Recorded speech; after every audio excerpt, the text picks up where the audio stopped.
Welcome to Not Milk Never Milk. Subscribe if you're lactose intolerant. In this video, I will explain how to unlock your Honda Odyssey radio.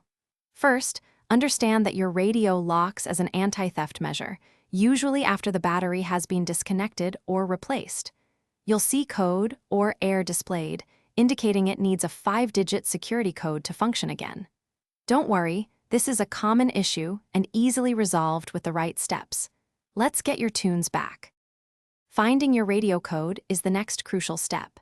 Many Honda Odysseys have a sticker with the code inside the glove box, so check there first.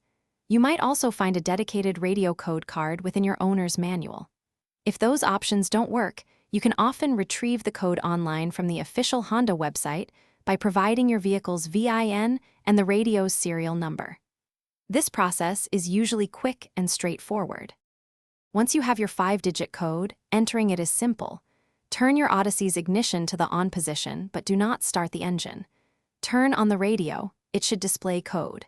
If it shows error, disconnect the battery for 1 minute, then reconnect it and try again. Now, use the radio preset buttons, typically numbers 1 through 5, to enter each digit of your code.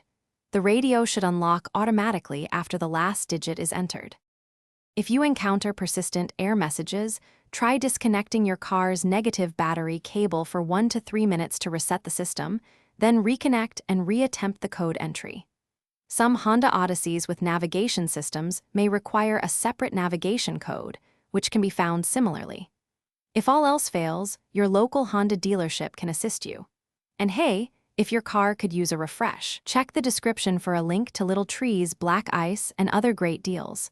Thanks for watching. Thanks for watching. If this was helpful, leave a like and consider subscribing. See you next time.